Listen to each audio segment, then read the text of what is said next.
Hello दोस्तों, welcome to my YouTube channel. दोस्तों, आप लोग कहानी टू सुनते हैं पार चैनल को सब्सक्राइब नहीं करते, प्लीज यार चैनल को सब्सक्राइब जरूर करें। दोस्तों, हमारी आज की कहानी राजस्थान के एक छोटे गांव की है, तो आइए सुनते हैं आज की कहानी। गांव का अंधेरा राज। राजस्थान के एक छोटे से गांव लूनावास में एक पुराना किंवदंती थी। गांव के बाहरी हिस्से में एक बंजर मैदान था जिसे मुंजा का खेड़ा कहा जाता था। कहते थे कि वहां रात को एक परछाई घूमती थी। लोग बताते थे कि मुंजा नाम का आदमी, जो कभी इसी गांव का निवासी था, अचानक एक रात गायब हो गया था। मुंजा का खेड़ा सुनसान था और शाम होते ही वहां सन्नाटा छा जाता था। कोई भी गांव का निवासी वहां रात में जाने की हिम्मत नहीं करता। बच्चे डरावनी कहानियां सुनकर सोते और बुजुर्ग हमेशा कहते, मुंजा के खेड़े में मत जाना वरना वापस नहीं आओगे। लेकिन राजू, गांव का एक जिद्दी और निडर युवक, इन कहानियों को महज अंधविश्वास मानता था। वह अपनी माँ को हमेशा कहता, ये सब मनगढ़ंत बातें हैं, मैं वहां जाऊंगा और सच सामने लाऊंगा। उस दिन गांव में कार्तिक पूर्णिमा की रात थी। चारों ओर उजाला था, लेकिन मुंजा का खेड़ा हमेशा की तरह अंधेरे में डूबा हुआ था।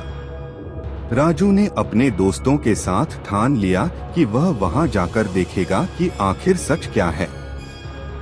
रात के समय राजू और उसके 3 दोस्त गोपाल, शंकर और दीपक गांव की सीमा पार करते हुए मुंजा के खेड़े की ओर बढ़े। चारों के हाथों में टॉर्च थी। जैसे ही वे खेड़े के पास पहुंचे, वहां का माहौल अचानक बदलने लगा। चारों के कदम भारी हो गए, हवा ठंडी हो गई और कहीं से अजीब सी सिसकियों की आवाजें आने लगी। दीपक घबराकर बोला, यार ये तो सच में डरावना है, लौट चलते हैं। लेकिन राजू ने उसे डांटते हुए कहा, कायर मत बनो, हम कुछ पता किए बिना वापस नहीं जाएंगे। जैसे ही वे अंदर गए, उन्हें दूर एक झोपड़ी दिखाई दी। झोपड़ी की खिड़की से हल्की हल्की रोशनी आ रही थी। गोपाल ने कहा, इस वीराने में कोई झोपड़ी और रोशनी भी, ये कैसे मुमकिन है? राजू ने झोपड़ी के पास जाने का फैसला किया। जब वे झोपड़ी के पास पहुंचे तो अंदर से किसी के रोने की आवाज सुनाई दी। राजू ने झरोखे से झांककर देखा तो वहां एक बूढ़ा आदमी बैठा हुआ था, जो अपने बाल खींच खींच कर रो रहा था। राजू ने दरवाजा खटखटाया, लेकिन दरवाजा अपने आप खुल गया। जैसे ही वे अंदर गए, बूढ़े आदमी ने अचानक उनकी ओर देखा। उसकी आंखें लाल थीं और चेहरा इतना भयानक था कि दीपक और शंकर चीख पड़े। बूढ़े आदमी ने कहा, तुमने यहाँ आने की हिम्मत कैसे की? ये जगह मुंजा की है, यहाँ से तुरंत चले जाओ वरना तुम सब मारे जाओगे। राजू ने हिम्मत करते हुए पूछा, तुम कौन हो और मुंजा कौन है? बूढ़े आदमी ने भारी आवाज में जवाब दिया, मैं मुंजा का सेवक हूँ। मुंजा एक आत्मा है जो सैकड़ों सालों से इस खेड़े में भटक रही है। अचानक से झोपड़ी की दीवारें हिलने लगीं। एक तेज आवाज गूंजी और झोपड़ी के कोने से एक परछाई प्रकट हुई। परछाई का आकार धीरे धीरे मुंजा जैसा दिखने लगा। उसकी आंखें चमक रही थीं और उसके शरीर से अजीब सी काली धुआं निकल रही थी। मुंजा ने जोर से चिल्लाकर कहा, क्यों आए हो मेरी भूमि पर? क्या तुम्हें अपनी जान की परवाह नहीं? राजू और उसके दोस्तों का साहस अब जवाब देने लगा था। मुंजा की भयानक उपस्थिति ने उन्हें डर के मारे जकड़ लिया। वे पीछे हटने लगे, लेकिन झोपड़ी का दरवाजा अपने आप बंद हो गया। मुंजा ने अपनी कहानी सुनानी शुरू की।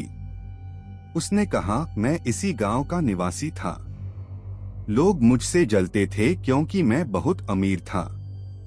एक दिन गांव वालों ने मुझ पर चोरी का झूठा आरोप लगाया और मुझे गांव से निकाल दिया।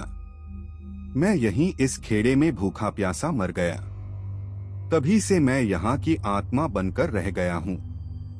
राजू ने हाथ जोड़ते हुए कहा, हम आपकी शांति भंग करने नहीं आए। हम माफी मांगते हैं। कृपया हमें जाने दें। मुंजा जोर से हंसा और बोला, अब तो तुम्हारी आत्मा मेरी होगी। यह कहते ही झोपड़ी के अंदर चारों ओर से काली परछाइयां उमड़ने लगीं।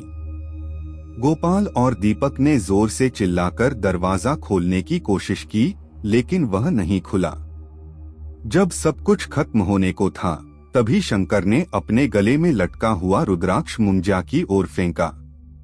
रुद्राक्ष मुंजा को छूते ही वहां से एक भयानक चीख निकली और सब कुछ थम गया।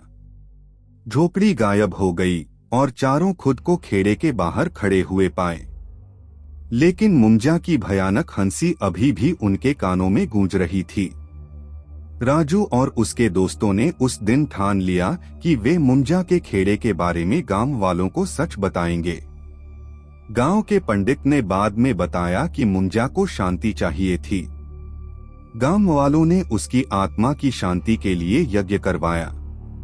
लेकिन कहते हैं, मुंजा की आत्मा आज भी कभी कभी उन लोगों को डराने आती है जो उस खेड़े में उसकी अनुमति के बिना जाते हैं।